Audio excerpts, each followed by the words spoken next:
So this is an introduction to chicken broth. The wonderful stuff, Jewish penicillin. The great, great, great stuff that's been served every Friday nights for 2,000, 3,000, 4,000 years. We probably gave it to the Chinese to use as their base for Chinese food. There's no other way explanation. And I'm going to make it today in a pressure cooker. Actually, I made it many, many moons ago. It's just I haven't done an introduction yet.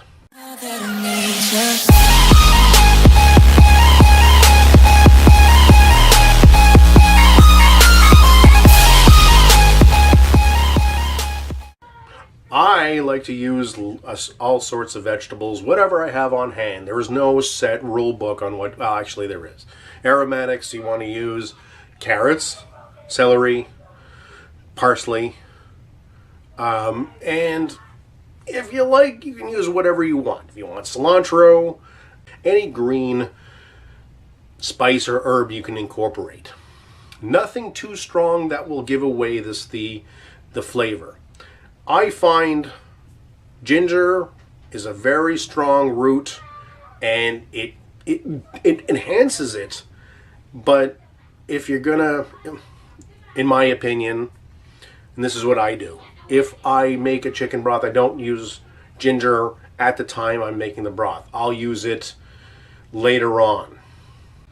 In my broth that I'm making right now, I've incorporated both cooked meats and frozen. And I'm not breaking any rule book by doing that. I'm making chicken broth or chicken stock. Stuff that I'm going to use in sauces, other soups, and this is the stuff I've been using for the last 10 years. And no one's complained about my cooking.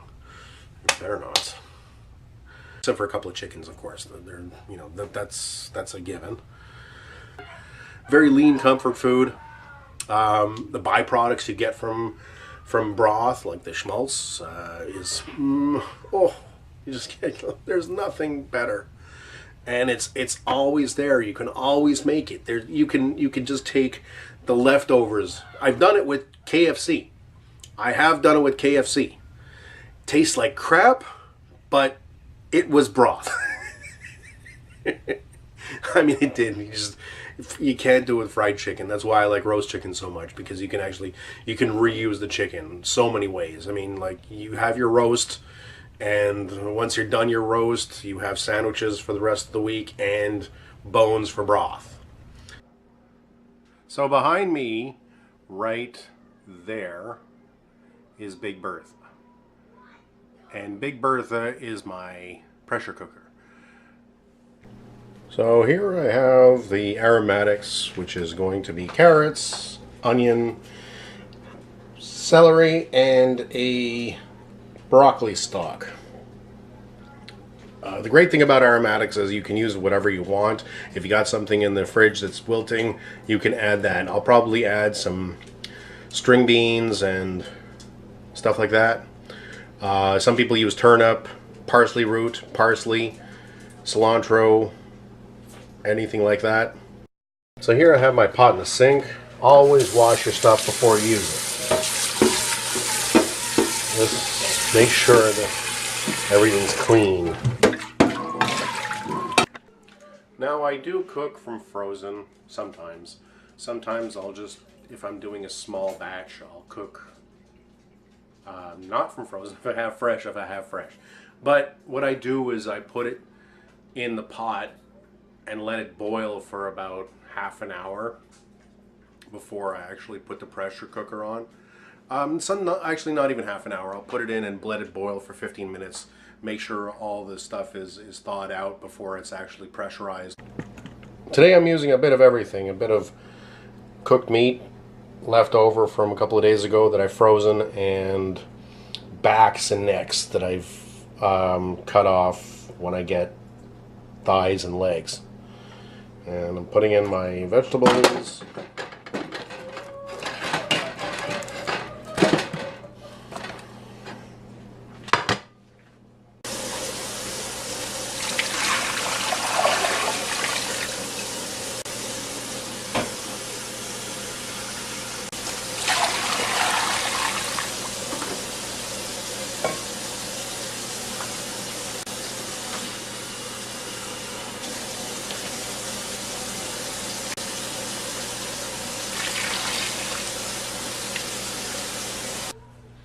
After letting it boil for a couple of minutes, I take a strainer and skim off the scum before I actually put the top on and let pot pressurize.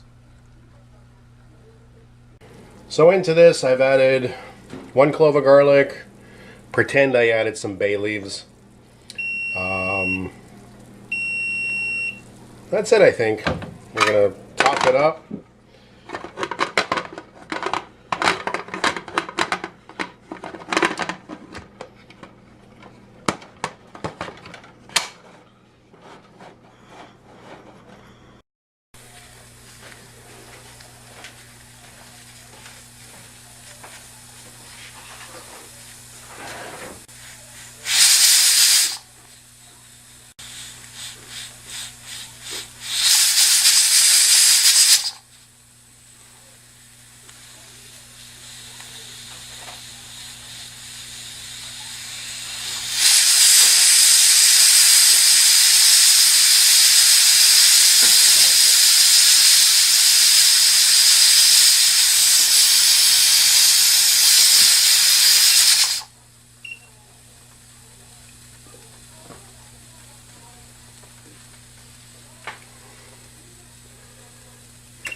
So it's finished. It's been about an hour-ish, and as you can see, all the pressure's done, and it's still hot to the touch, but you know it's not going to blow up on you.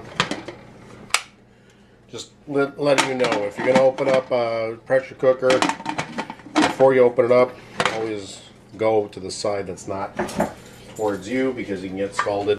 This is the big difference between regular chicken soup and non-regular chicken soup, is if I can find a bone somewhere, which I know I have one. Veggies are all done. They're all mushy, and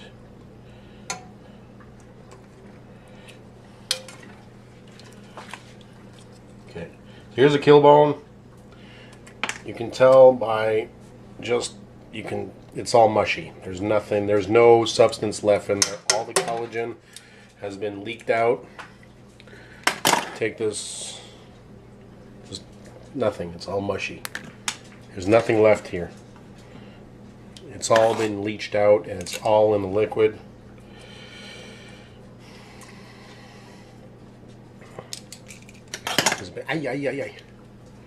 Just to let you. Now it's still warm. It's about 80 degrees in there. So what I usually do is I'll let it just cool off by itself. It'll finish the job. It's not going to pressurize. Doesn't make a difference. But I just leave it closed. I leave it like this until it's cold. So I hope you enjoyed that video. Usually I'll let it cool down to a relatively cold temperature, cold enough where I can hold the pressure cooker in my hand without having to drop it. Then I'll strain it out, usually with a fine strainer. Maybe if I'm ambitious and I have cheesecloth, I'll use cheesecloth just to make it a little bit better. It doesn't do anything. Whether it's got a little bit of sediment in it or not, doesn't matter. I put it in the fridge, I let it solidify, and that way the fat solidifies at the top. The top level is your fat level, which is great for schmaltz. I mean, if you're going to use bacon fat as a flavor enhancer, you can use chicken fat as well. A chicken fat, in my opinion, is much better than, especially one like this, where I made part of the broth with roast chicken, so you get all the spices from the roast chicken, you get all the spices from the spices you add in the chicken broth, so you get an amazing flavor of schmaltz. Frying all onions and schmaltz and putting it in rice, oh my god, just like, it's amazing. The second layer is the broth, broth, which I separate. Now you get the bottom layer, which is the actual collagen. That you can is the most flavorous stuff because you get all the sediment. That, in my opinion, I don't know, a lot of cooks say just throw it out. I love it. What I do is I'll use that right away. I'll make a nice soup out of that, and even the kids who are extremely picky gobble it up like crazy. My wife as well. You put that, I mean, there's a whole bunch of recipes I have, which I do after, post chicken broth.